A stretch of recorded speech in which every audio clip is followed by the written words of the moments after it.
Pursuant to Section 84-1411 of the Nebraska statutes, notice of this meeting was given on June 7, 2024. Agenda items are subject to reordering at the discretion of the board president. Please attend the entire meeting to ensure you're able to hear any discussion. Pursuant to Section 84-1412 of the Nebraska statutes, the public is hereby informed that a current copy of the Nebraska Open Meetings Act is posted in the board meeting room on the north wall. Mr. Ryan, would you please undertake the roll call? Mr. Bourne, Ms. Erdenberger, Present. Ms. Block, Present. Mr. Head, present. Mr. Hergenbach, Ms. Johnson, Mr. Ray. Here.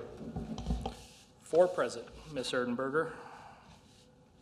Thank you very much. We have a quorum. The first item on the agenda is public comment. Public comment is an opportunity for the public to address the Board of Trustees with comments and opinions. As a reminder, with last year's passage of LB 83 by the Nebraska Legislature, the Board of Trustees is legally obligated to require any member of the public desiring to address the board to identify himself or herself, including an address and the name of any organization you may represent. Please state and spell your name and state your address for the record at the beginning of your comments. If you have materials to distribute, please let me know, and Mr. Ryan will come to get them from you. Is there anyone present that would like to address the board? Mr. Roger Ray.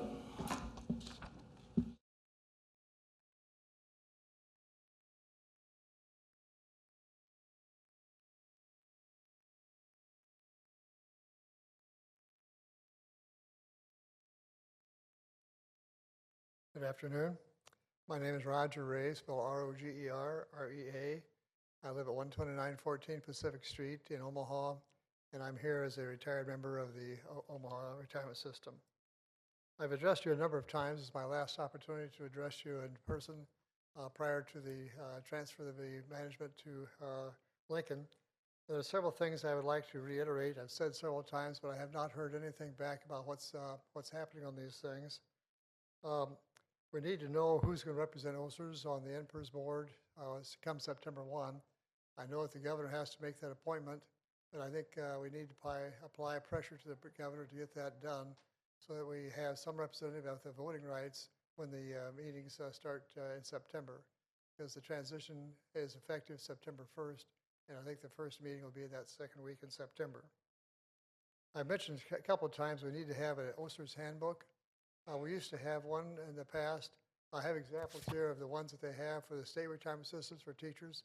I know that they prepare these things so that they have some handbook that can be distributed to members.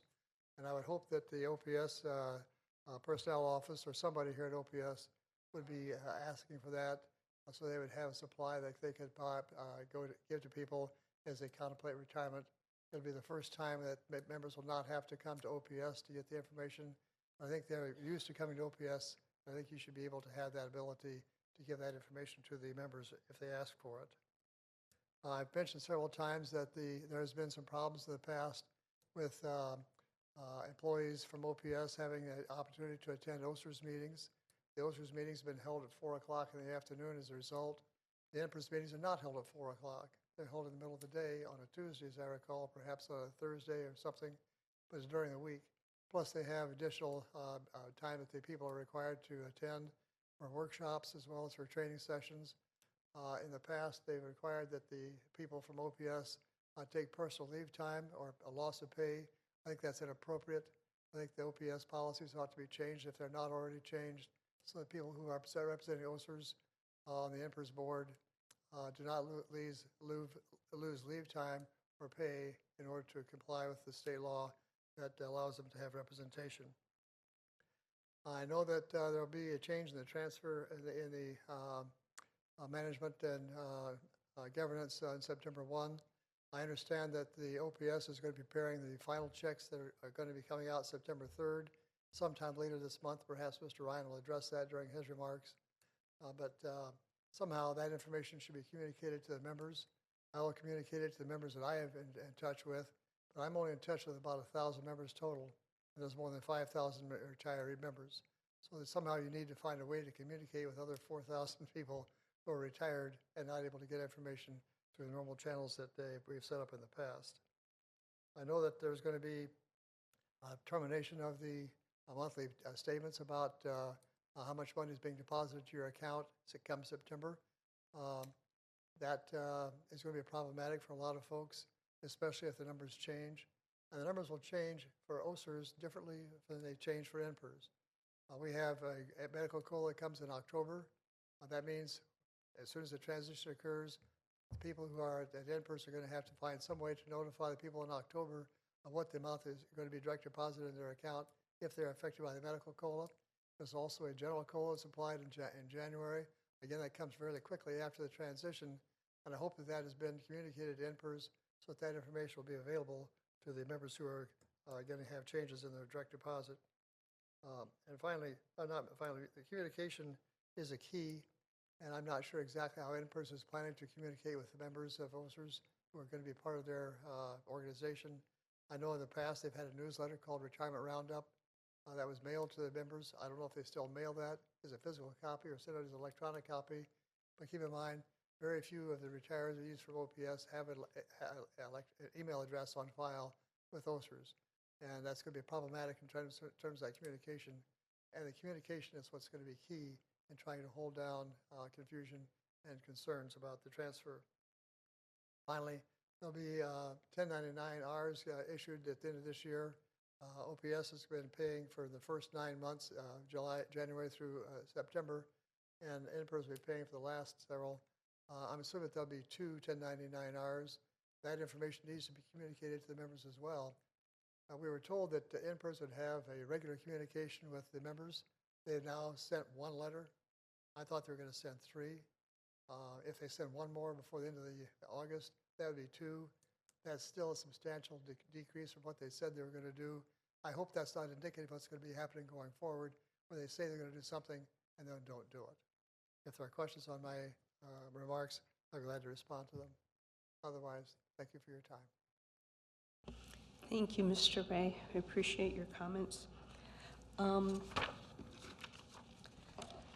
The minutes of the last OSERS Board of Trustees meeting on Monday, June 10, 2024 have been presented to you for your review. Are there any amendments or corrections? Move to approve the minutes. Second. Thank you. Roll call, please. Ms. Erdenberger? Aye. Ms. Block? Aye. Mr. Head? Aye. Mr. Ray? Aye. 4 ayes. Ms. Erdenberger? Excellent, it passes. Thank you. Next item on the agenda is a presentation of the OSERS audit report and management letter for CYE, what is CYE? Calendar year ending December 31, 2023. We have Mr. Zach Wells, Ms. Cassandra Dobbs, and Mr. Cody Giat, thank you, from the Nebraska Auditor of Public Accounts will now present a summary of the OSERS audit report and management letter for a calendar year ending December 31, 2023.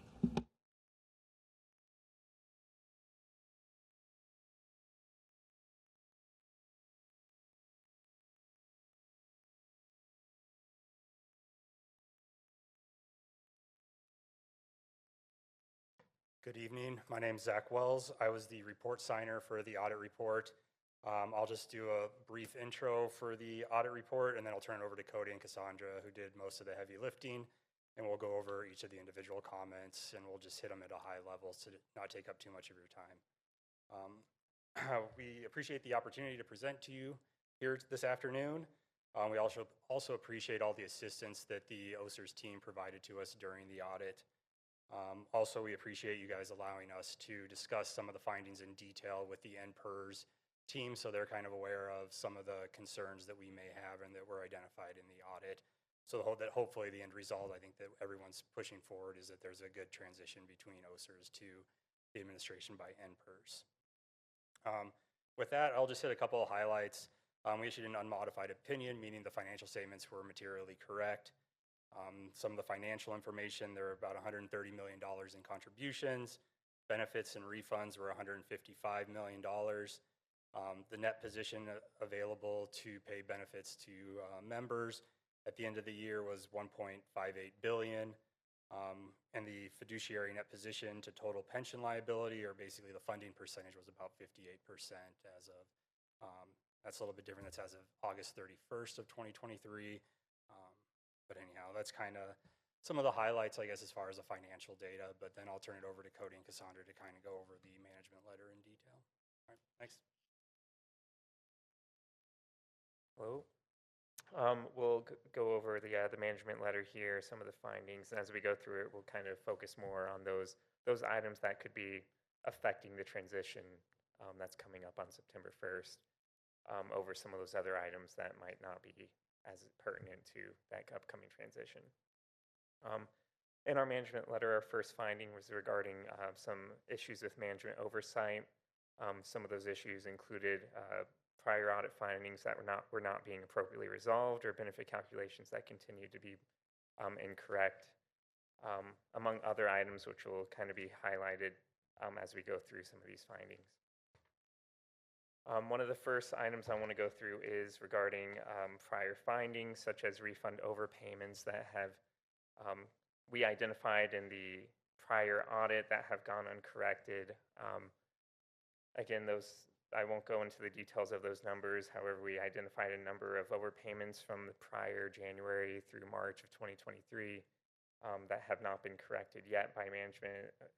And so that management hasn't sought any to recoup those funds, or to issue any make-up payments for underpayments that may have occurred during that time. We also noted issues with medical COLA adjustments.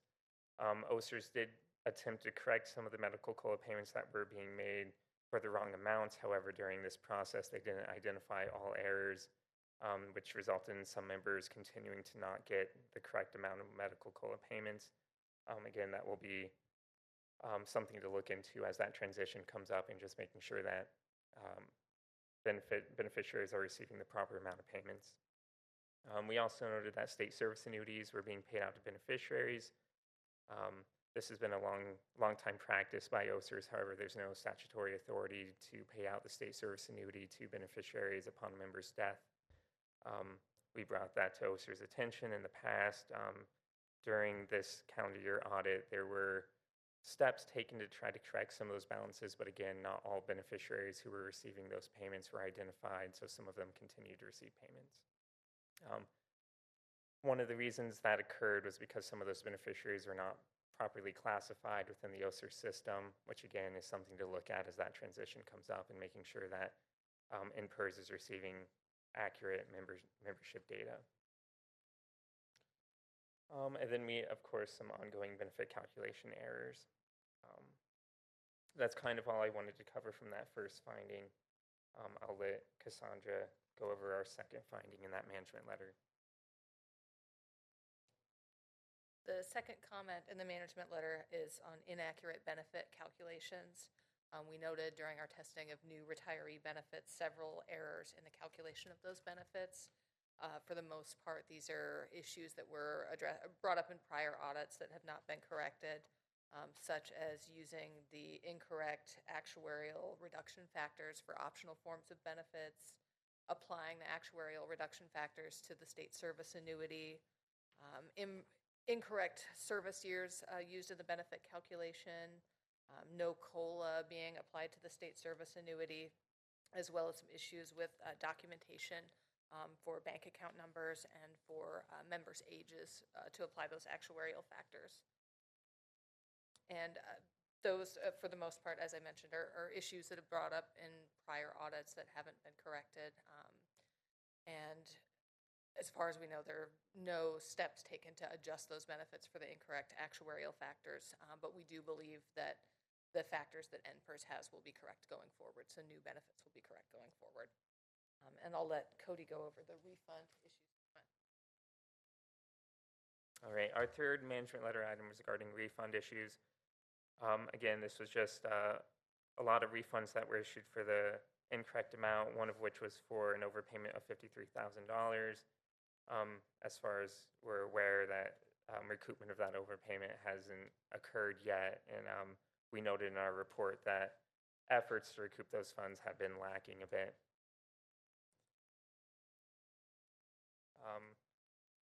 Other instances of refund issues were overpayment of interest. This occurred during a period where the OSERS system was down, which resulted in manual calculations of refunds, which resulted in an error in the number of months of interest that members were due. Again, those have not been recouped as far as we're aware, or as of the date of this report. Again, we're trying to highlight more of the stuff that will affect the transition, and it'll kind of be up to the discussion between OSERS and NPERS about what kind of action needs to be taken to recoup these funds and whose responsibility that will be. I'll let Cassandra cover the fourth item in our management letter. Comment number 4 is on PeopleSoft system issues, and this is one that I'll maybe spend a little bit more time on. This is an issue that would affect the transition and the member data that's going to go to NPERS. During our testing, we reviewed the questions that the actuary had about the member data that was provided, and we identified several issues with that data. In reviewing a prior year finding and reviewing 2 members' account balances, we noted that interest had been wiped out of these 2 members' accounts for a period of time. The first one happened in February 2023. The interest balance went from $22,000 to 0. And then there were a few months where no interest was accrued on that account before interest started picking back up. So that member's account is short $23,000 for that missing interest. We noted another one, similar issue with a much smaller dollar amount, that member's account was missing $1,300 due to a similar interest error. We also noted several account balances that had decreased, active members, which we would not expect a decrease in their account balance. And it seemed that several of them were due to a similar interest issue like that one. The cause of the other ones is unknown. We just tested a sample of those. We noted 8 individuals that had account balances that were not included in the data that was provided to the actuary. The actuary identified 40 members that had an account balance but did not have any service credit accumulated. That appears to be due to an issue with the coding of hours for part-time employees that are pension eligible. There were 7 members whose years of service decreased from the prior year's actuary data. There were 45 members listed as active or terminated deferred that had no account balance or service credit. During our review, we noted most of those were rehired employees that had come back and their accounts had not been caught up. And then we noted the actuary identified 351 terminated members whose vested balance had changed, which was the amount of the benefit that they're due to their final average earnings and years of service. You wouldn't expect a change in someone that was terminated and deferred for both years. But we noted in our testing of those that the issue appeared to be with the system pulling the wrong years for the final average earnings calculation. And so we wanted to bring all of those to your attention because that is an issue possibly with member data that's going to be transferred to NPERS. Cody, I'll let you go for the next one. Before we continue on to the next item, I wanted to back up just a little bit quickly here to item number 3, which was the refund issues. One thing that I had missed is one of the ongoing issues that we've seen is that member account balances are not being zeroed out when they receive a refund benefit or even a retirement benefit for that matter. And we've seen at least one instance where a member has received a duplicate refund because their member balance was not zeroed out after they received their first refund. And again, that will be something to work on when that data gets transferred over to NPERS and making sure that member balances are correct so we can kind of avoid those duplicate refunds. The next item in our management letter is item number 6 regarding death audit procedures and overpayments. In our finding, we just had noted that procedures for identifying deceased members who could possibly still be receiving benefit payments were inadequate. During our review, we identified at least 2 individuals that OSERS wasn't aware of who had died and were still receiving benefits. Again, just making sure those individuals are identified. Our next item was item number 7, accounting and disclosure errors. During our review, we just noted a number of accounting issues. Most of these impacted the cash account, which will be important to get corrected, as making sure that INPERS gets the correct information regarding plan assets and the balance of that account so that they can keep accurate records going forward. We also noted within that finding that there was another overpayment due to calculation errors that resulted in at least a current outstanding overpayment of $50,000 that hasn't been recouped yet. And I'll let Cassandra go over the 8th item. My apologies, I accidentally skipped number 5. Passed it over to Cody too soon earlier, so I'm going to go back to number 5 and then go over number 8. Number 5 is another issue that will be important to the transition and important going forward after the transition. This comment is about errors in service credit. Service credit is accumulated in the pension files through payroll coding, and that's something that's going to continue to happen after the transition, is that NPERS is going to get that payroll data and accumulate that service credit. And we noted for a number of members in our contribution testing that the hours that were being accumulated for service credit or the service credit balance in the member's account were incorrect. And there's a copy of the audit on our website. The management letter is included in there, and there's a chart that shows each of the errors that we noted. But you can kind of group them into categories. There are extra duty hours worked outside of the normal work day that were not being accumulated as service credit.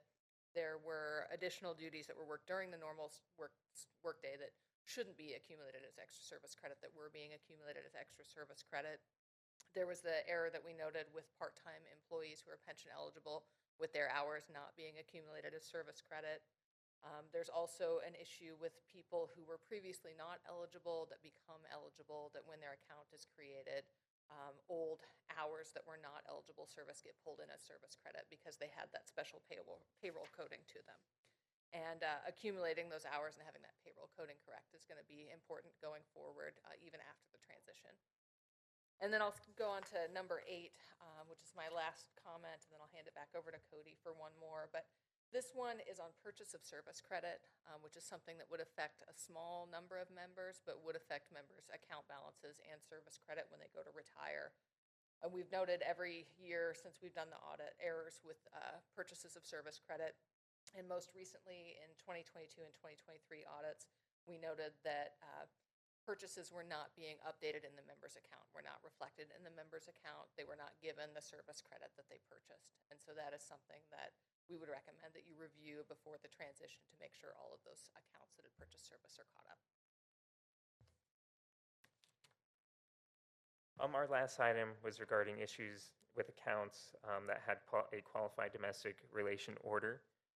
We just noted during our testing that there were a number of accounts where an alternate payee under one of these qualified domestic relation orders were not receiving their portion of the funds of benefit payment that they were entitled to per a court order. This appears to have been a result of just a lacking in the OSERS system, where I'll back up just a little bit, try to provide a bit more context here. This was specifically the medical COLA portion of a member's benefit. This medical COLA becomes payable after a retiree receives 10 years of benefit payments. And it appears that when, for some of these members, that additional portion of the benefit became payable, OSERS did not go in and manually split up that benefit between the member and their alternate payee. We performed a review ourselves, and we identified 7 alternate payees who were receiving a smaller benefit than they were entitled to per a qualified domestic relations order. That kind of covers everything that was in our report, and sort of again highlights those items that will be important when that transition, as that transition comes up on September 1st, and determining what sort of responsibility does OSERS have versus what sort of responsibility does NPERS have going forward with some of these errors and making sure that that data is correct. With that said, I'll open it up to any questions if anyone on the board has questions. Thank you very much. Questions? I do have, you know I do. Okey-doke. Okay, I don't even know where to start. First of all, it sounds like the scope of these situations that you're describing go back many, many, many, many years. Is that roughly accurate? I don't mean our lack of response, but some of the, some of the payments that were hardwired in occurred 20 years ago or so, or is that outside the scope of what you looked at? Go ahead, Zach. We would have tested transactions that occurred during the calendar year. We're not looking at, payments that you made back in, 2019 or anything like that. I guess with some of these items, I think like, for instance, the medical COLA is one that comes to mind where we had looked at that and it appeared that like the way the system was set up was just so, I don't know, maybe you earn $10 per year based on the number of years that you've worked here, and eventually you should get up to $250 or $250. Well, I think the system was set up so that if you only earned $8 in that first year because of the timing, well then each year you only earned $8 until then you capped out after so many years. And so you weren't getting $250 ever, even though you were due those funds. So I think that was something that would be, historically would have affected probably like all members that were in that particular situation. So I mean, our intent isn't to say, I guess we're just trying to bring it to your attention to say like, hey, this medical COLA thing is a problem. It would have affected prior members, but also members that we tested during the year, because that's something that we're also looking at in our testing, is if we come across something that doesn't appear correct, is what's the impact? We're just selecting 25, let's say, benefit recipients. Well, what's the impact? Is it just this person, we just pick the needle in the haystack, or does this also affect more individuals? So I guess if some of these are items that we would have saw during our testing in 22, 21, 20, or whenever we were doing the audit, but also like on some of these, like the medical COLA, for example, would have impacted members prior to us looking at this. Does that kind of impact your question? But we're not really, our intent is not to look back historically and look at benefit payments made. So the instances you described were all basically within the scope of 2023. Right. The Right. benefits and contributions, they could affect, some of those situations like the medical COLA could have impacted previously, but we're kind of looking at that in the scope of, well, who does it impact this year as well? And did we find any errors with how medical COLA was being accumulated? I guess the question I have, and again, I'm not entirely sure if it's within the scope of what your responsibilities are, but somebody said, I think they said if the transition goes through or something, and the transition's going through. Yeah. That's happening. So are the problems that you've identified all able to be, and this, I don't know whose answer, they all end up getting fixed when the management changes, going forward, notwithstanding any looking backward issues you may have identified. Is that right? So we have been working closely with NPERS staff on the instances brought to light by the Auditor of Public Accounts, and we greatly appreciate them bringing these errors to our attention so they can be corrected. Unfortunately, not all of them were corrected from the prior year audits as we worked through the transition. Some of them were impractical to address immediately because it meant reprogramming a system that would essentially be out of date in 6 to 18 months. Some of them we were judicious about addressing them because of the impact that they had on individuals. I think an example would be the medical COLA that was brought to our attention in 2022. We did fix that during 2023, but there were still some individuals who received less in their benefit payment than they should have for a period of time. We did go through and review those individuals and make some lump sum payments to make them whole. But it has been a challenging couple years with the transition and with the loss of institutional knowledge. We have been working diligently over the past 3 to 4 months with data quality. As part of the NPERS transition process, they have several queries to identify anomalies in the data. As they've brought those to our attention, staff has done yeoman's work reviewing that information and either identifying, yes, that is correct, or no, that's not, and working to correct that in the system. When you're talking about a system of 15,000 people, we will have as much of it correct as possible. There will still be some instances of incorrect data that I'm sure that the auditors will find in subsequent audits when they're working with NPERS directly.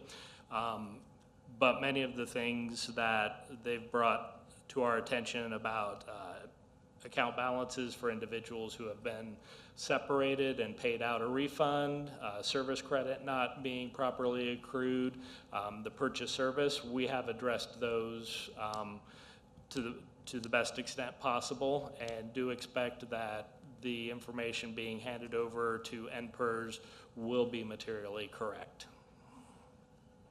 Thank you. I mean, it's not none of it is something I want to do, but so generally speaking, we have overpayments, we have underpayments, and we have coding or data situations that may result in one or the other, or whatever. So generally speaking, have our underpayments been addressed at this point, to the best of our knowledge? Yes. Okay. And whatever coding situations there were, since we have to turn our coded data over to NPERS, that coding has, to the best of our knowledge, been updated so it fits into their system. So we are working through a review of the data that NPERS has. NPERS received a copy of the information. We've provided that to them. They've reviewed it, run it through some data analysis, responded with questions, and we've reviewed those as they provided that information, and where there were errors identified, have worked to update those prior to the transition. So generally speaking, people who had been receiving less than they were supposed to have by now started getting a different amount in their deposits. I know one of the other issues that you raised was that there have been some overpayments as well, and that will be a subject of conversation for the OPS board. But it's my understanding that those overpayment, that amount, if I've been getting $10 but I wasn't supposed to, that starting when we transfer to OPERS, my amount will drop to what it's supposed to drop to. So there are a couple different types of overpayments. One was overpayment of refunds or death benefits to beneficiaries. We have taken steps to contact the members, and some have made repayment back to the district, and we continue to work with those individuals who have not responded. Then there is an issue that's later on the agenda about the service credit and the incorrect amount of years being utilized that is in process of being addressed. So my overpayments had two categories. One was lump sum category, and the other is ongoing deposits category.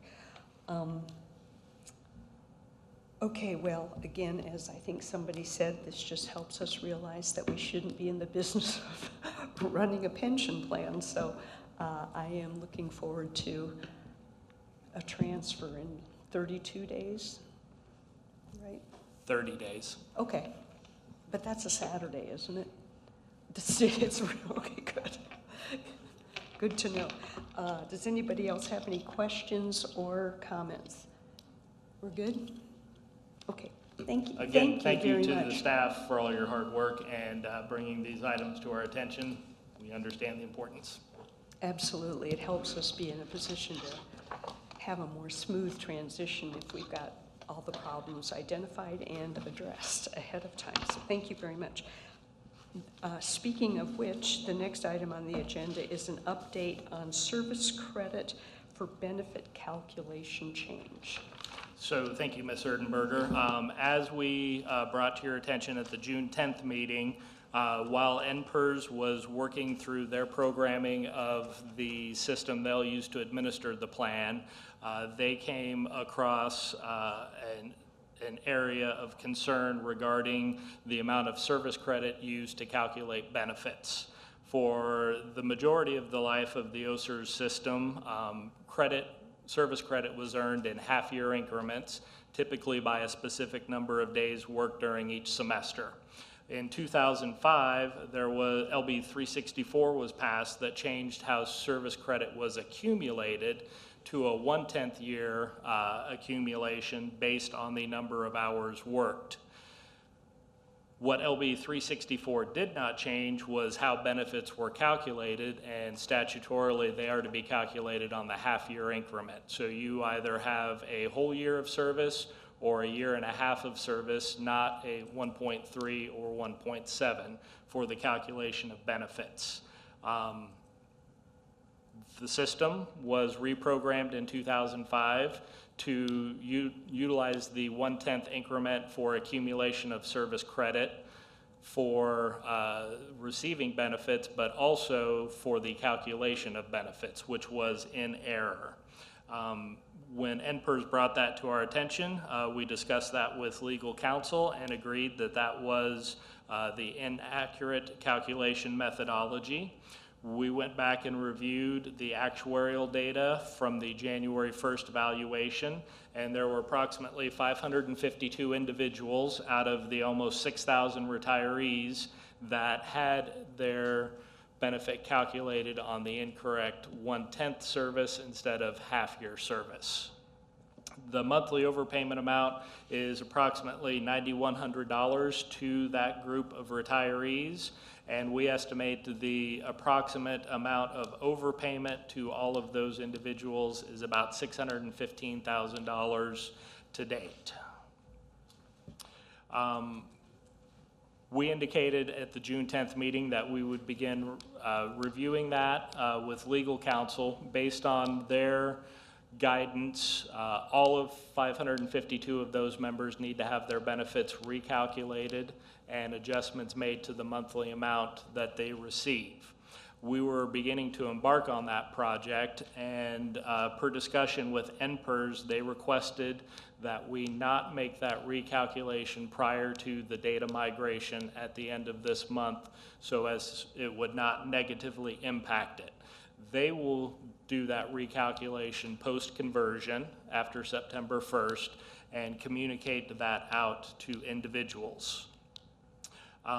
Based on guidance from legal counsel and their review of what IRS and federal requirements are, overpayments may be but are not required to be recovered from members that retired in the last 3 years per the Secure 2.0 Act of 2022. That would be approximately 147 members, and at the time we had the data pull, approximately 50,000 in overpayments. It would be slightly greater now as we've had another couple months, but it's in that 50 to 60,000 ballpark. The Secure Act 2.0 does not allow for recovery of overpayments for those individuals that received their first benefit payment more than 3 years ago. So the majority of those individuals are, per the Secure Act, are not eligible for OSERS to request a repayment of the cumulative overpayments over potentially almost 20 years now.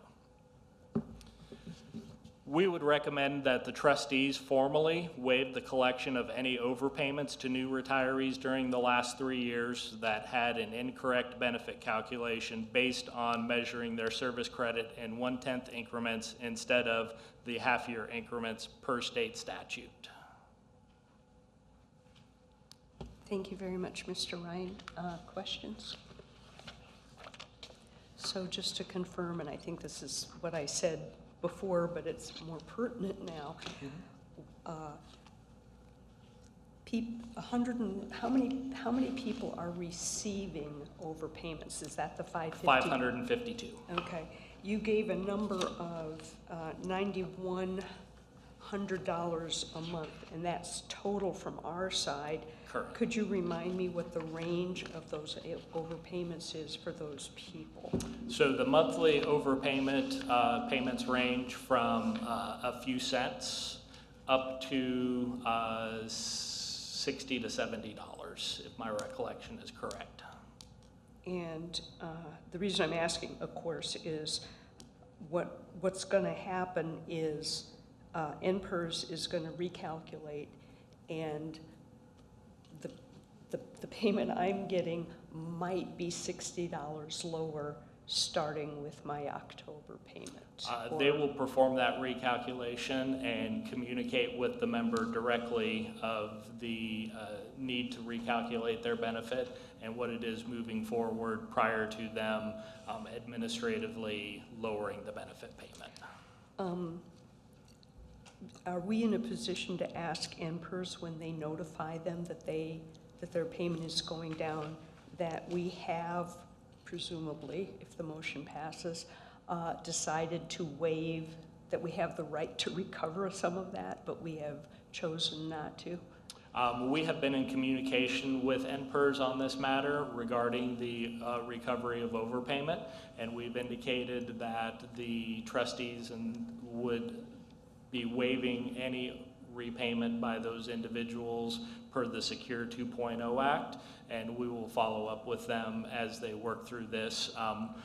We obviously aren't going to not do anything related to OSERS beginning September 1st. There will be a period of much as you wish you could, of months where we'll still be working closely with NPERS on the data migration and reviewing any corrective action necessary on the audit findings. do you have any idea how many people are getting paid $50 or more out of that 552?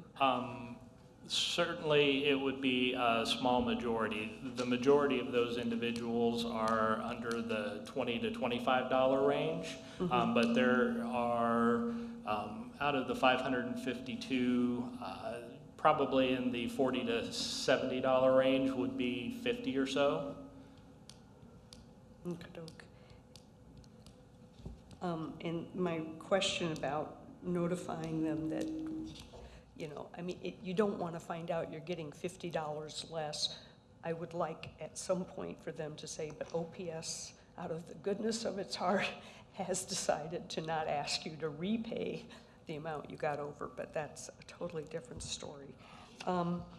Okay, so that will happen probably in the first month after the transfer. Will those recalculated amounts be reflected in probably the first payment that the recipients get, or we do you have any not idea? discussed specific timing on getting this corrected, so I would hesitate to speak for NPERS that it will happen on their first payment on October 3rd, but I would expect it would be corrected by the end of the calendar year.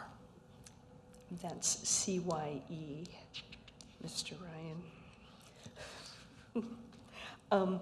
Okay, are there any other questions about this transfer and what's happening and the overpayment issue? Okay, then I would entertain a motion to waive the collection of any overpayments to new retirees during the last 3 years that had an incorrect benefit calculation based on measuring their service credit in 1/10 increments instead of the half-year increment per state statute. So moved. Second. That was moved by Mr. Head and seconded by Mr. Ray. Would you do roll call, please? Oh, sorry.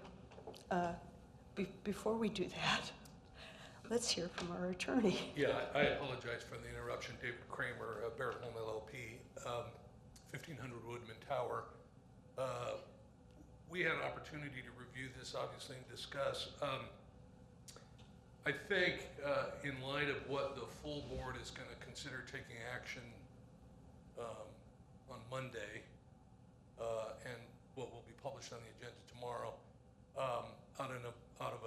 abundance of caution, you may want to consider waiving it for all 552 employees, so that there isn't a question about whether or not, given the amount of potential contribution, additional contribution to be made, that it would go toward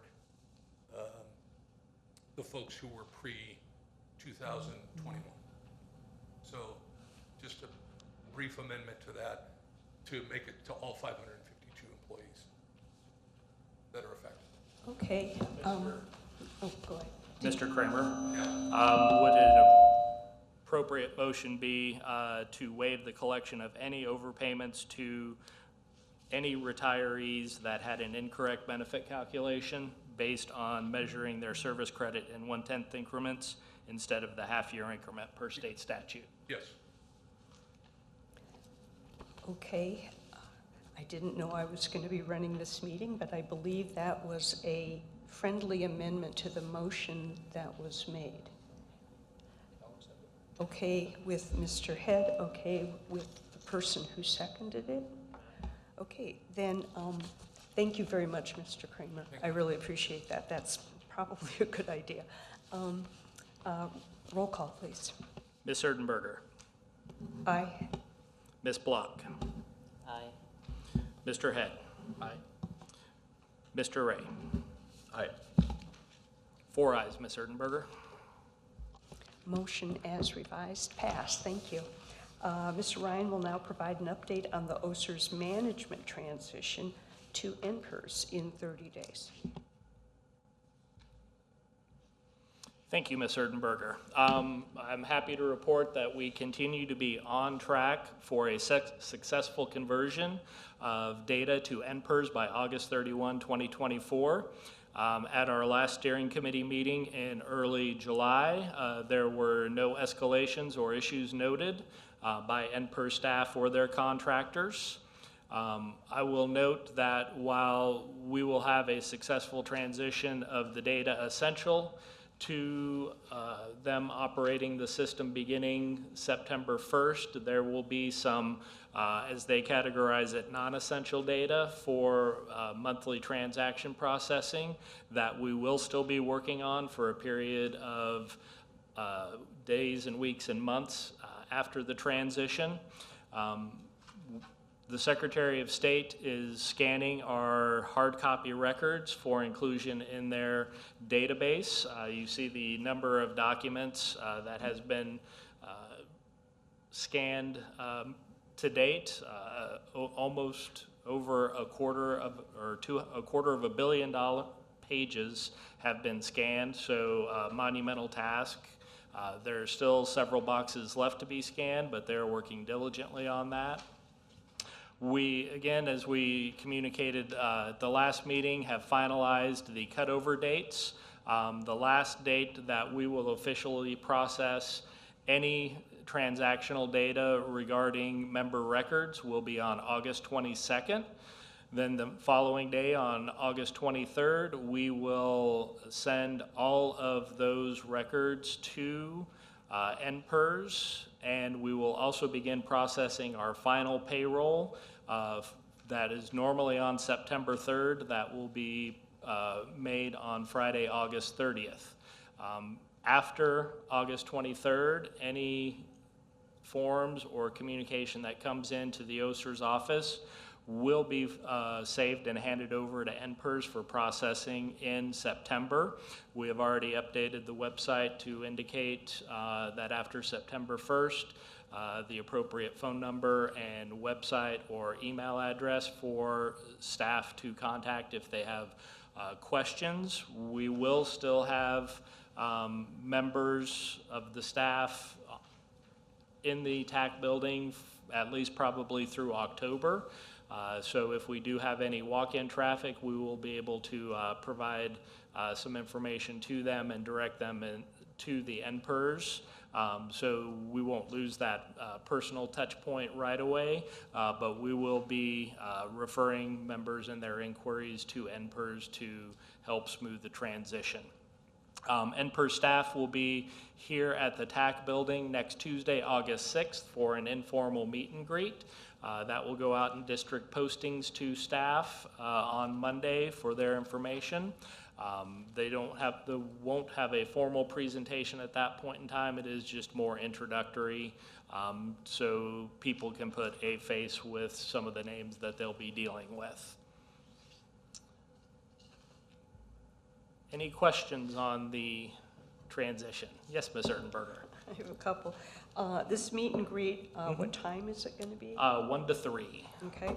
And will that be on the OSERS website so that, because you said that basically TAC people and current employees would be able to come in, but there might be some people, retirees, that might want to come.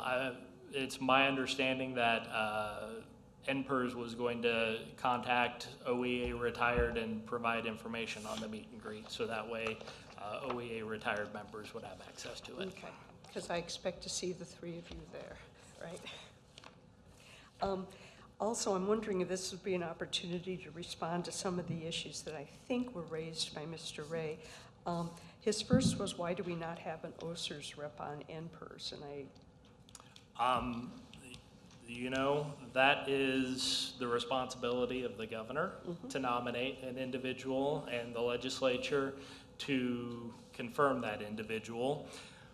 There was an effort made by Mr. Barante, the director of NPERS, to have legislation introduced that would allow for the appointment of an individual prior to September 1st. So that way they possibly could have been confirmed by the legislature back in April or May.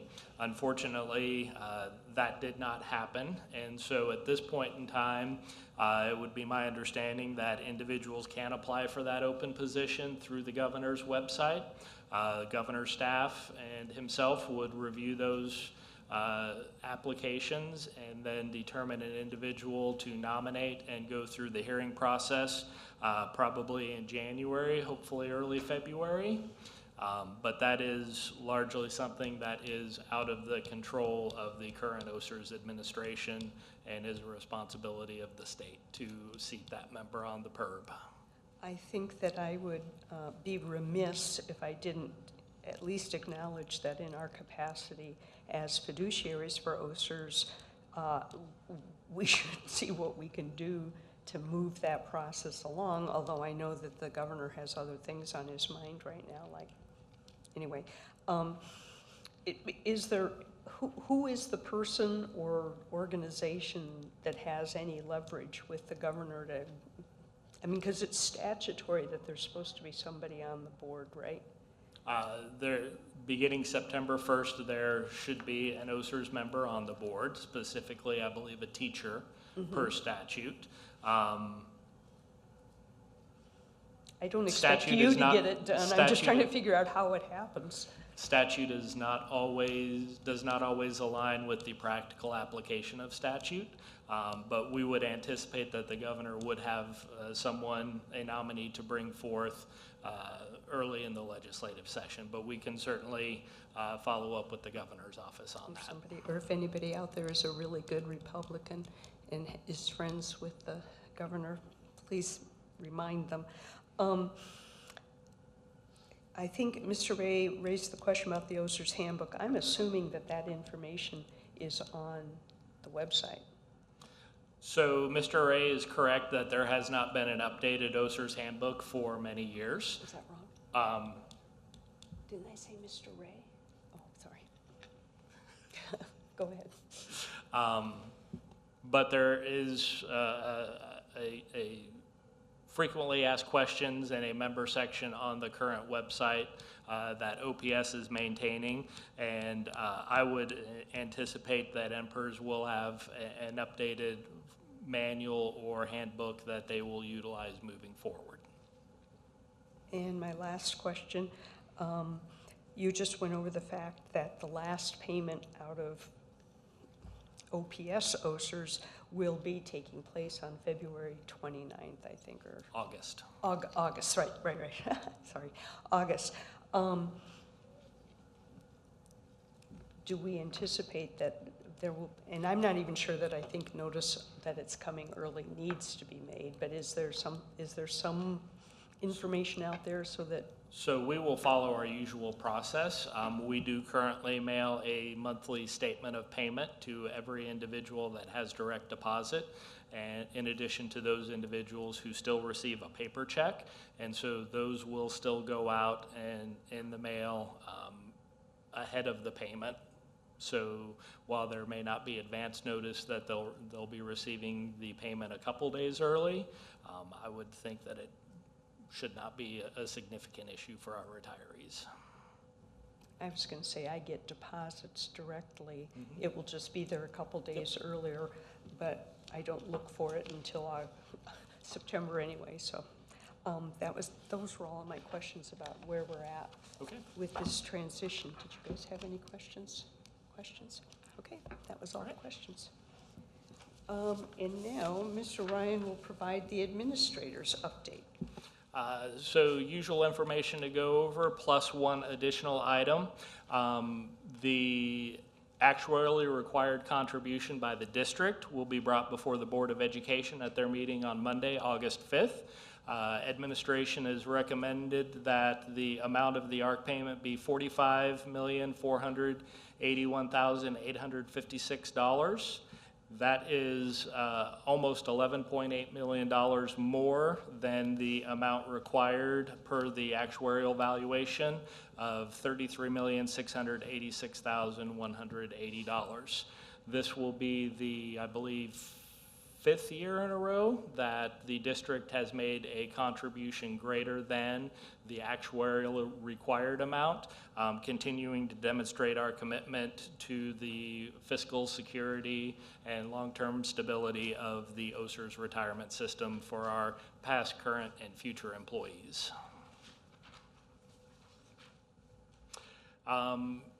Next slide, we have the summary of pension payments to retirees. Nothing significant on here, just the normal churn of new employees retiring and payments being stopped for deceased recipients. Overall, the August 2nd retirement payment was $12,422,377.61 to 5,440 recipients. June and July refunds to members who terminated and were sought a refund. There were 59 total refunds, totaling $982,724.20 in contributions and $167,191.68 in interest.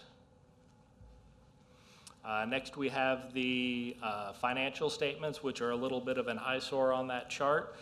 These will also be on the board financial statements on August, but the total plan assets as of June 30 were $1.7 billion, which was up from the prior year at $1,478 million. So the investment council continues to manage the money well and see strong returns in the market. Total expenditures for the fiscal year to date total additions were $313,000 and total deductions were $134,000 for the month of June, and nope, that is year to date, I apologize. But again, we see strong financial performance and the plan assets are going up, and we are hopeful that that continues. Finally, we have the quarterly update from Aon to the Nebraska Investment Council as of March 31st, 2024. You'll note that the market value is slightly different than the plan assets, but we continue to see strong performance at or near the policy index set by the Investment Council on what our rate of return should be. Our one-year rate of return, I'll focus on that one, on the plan was 14%, which was in the 15th percentile of market returns. The policy index was set at 13.7% or the 18th percentile, so very robust return. The smaller that percentile, the higher up on the pecking order we were in the amount of investment gains. Any questions on any of those slides?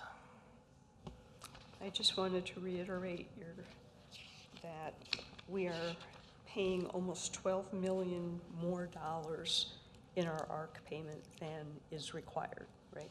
Correct. Good to know. Thank you very much. And notwithstanding the fact that our investment return has been very good, I know that we've had some discussions in the past about how our percentage of funding has gone down, largely because of the calculation of our reinvestment for our actuarial purposes, going down to the 7% is what I'm referring to. Yes, adjusting the actuarial assumptions in the annual valuations and making those more conservative and in line with the Nebraska Investment Council expectations and what the PERB is adjusting their assumptions for the state teachers plan does by definition make the unfunded status larger. But I think we can all agree that having more realistic expectations on those investment returns will be beneficial in the long term. Absolutely. Thank you. Any other questions for Mr. Ryan? Now I guess I'm going to entertain a motion to adjourn the meeting. So moved. Mr. Head has moved, and Mr. Ray is going to second it. Second. Ms. Erdenberger, Yes. Ms. Block, Yes. Mr. Head, Aye. Mr. Ray. Aye. 4 ayes, Ms. Erdenberger. Meeting adjourned. Thank you very much, everybody, for attending.